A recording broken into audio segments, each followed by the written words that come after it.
आप राजनीतिक तौर पर विश्लेषण अच्छा करते हैं सर। अलका लांबा बहुत गुस्से में नजर आई चांदनी चौक से, नाराजगी है उनकी कि मनमानी कर रहे हैं आपके लोग। उसके अलावा मनोज तिवारी कहते हैं कि जिस बूथ पर वो थे कि मैं देख रही थी, तो सुभाष मोहल्ला कहते हैं यहाँ पर वो चुनाव आयोग में शिकायत कराएंगे कि दोबारा से वोटिंग की जाए। कुछ उनकी नाराजगी थी। अनिल चौधरी का नाम ही नहीं है। अब जरा मुझे इन सब का विश्लेषण करके बता दीजिए सर।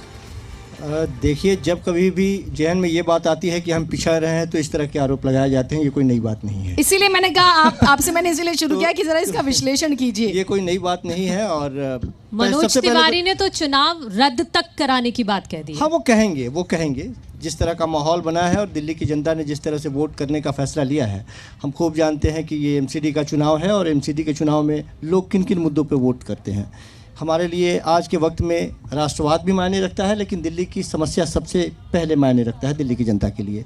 धर्म भी मायने रखता है, लेकिन दिल्ली की समस्या सबसे पहले मायने रखता है। जिस तरह से उलझाने का प्रयास किया, छद्म राष्ट्रवाद हो, धार्मिक ध्रुवीकरण हो, तुष्टीकरण हो, इससे अलग दिल्ली की जनता बिजली, पानी, शिक्षा, स्वास्थ्य, विकास, इन सब चीज़ों के लिए वोट कर रही है।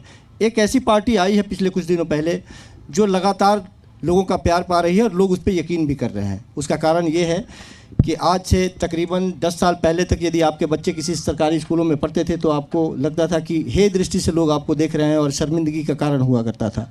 लेकिन आज यदि आपके बच्चे, ऐसा कैसे कह सकते हैं सर? आप ऐसा कैसे कह सकते हैं? पूरे हिंदुस्तान सर 10 साल पहले भी लोगों ने पढ़ाई की है। मैंने खुद दिल्ली के सरकारी स्कूल से पढ़ाई की है, तो ऐसा तो नहीं कहा जा सकता कि आपको हे दृष्टि से देखा जाए। हो सकता है कि हम तकनीकी रूप से बहुत सक्षम नहीं थे सर। तुलनात्मक हम ये कह सकते हैं कि बहुत सारे लोग उस वक्त इंटरनेट क्रांति उतनी ज्यादा नहीं थी, हम ये कह सकते हैं। लेकिन हम ये कहें कि हे दृष्टि से देखा जाता था, ये थोड़ा सा अस्वीकार्य हो जाएगा। और उपाध्याय जी मुस्कुरा रहे हैं आपकी बात। नहीं, वो भी जवाब देंगे। नहीं, वो भी तो ये थोड़ा सा ज्यादा हो गया सर। ज्यादा हो गया सर, बहुत ज्यादा हो गया। आज यदि दिल्ली में जो रिक्शा चलाते हैं, ऑटो चलाते हैं, या गरीब जिनके बच्चे प्राइवेट स्कूलों में नहीं पढ़ पाते हैं, वो यदि अपने बच्चों को उन सरकारी स्कूलों में पढ़ते हुए देखते हैं जहां वो सारी फैसिलिटीज उपलब्ध है, तो निश्चित तौर पर उनको अच्छा लगता है। तो ये तो समय के साथ आगे बढ़ना। शिक्षा का बजट बढ़ा है, कहाँ पहले 35 हजार करोड़ रुपए अच्छा बजट होता था अगर दिल्ली का बजट, तो 75 हजार करोड़ हुआ है। तो ये तो मुझे लगता है ये चीजें स्वाभाविक है। पहले आप 5,000 में घर चला लेते थे, आप अभी आपको 50,000 भी कम पड़ते हैं। तो उसमें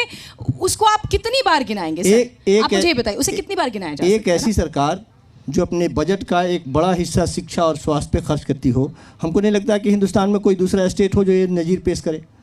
नहीं, सब हम अभी देखिए, अगर हम सभी स्टेट्स पे बात करेंगे तो फिर डिरेल हो जाएंगे एमसीडी से।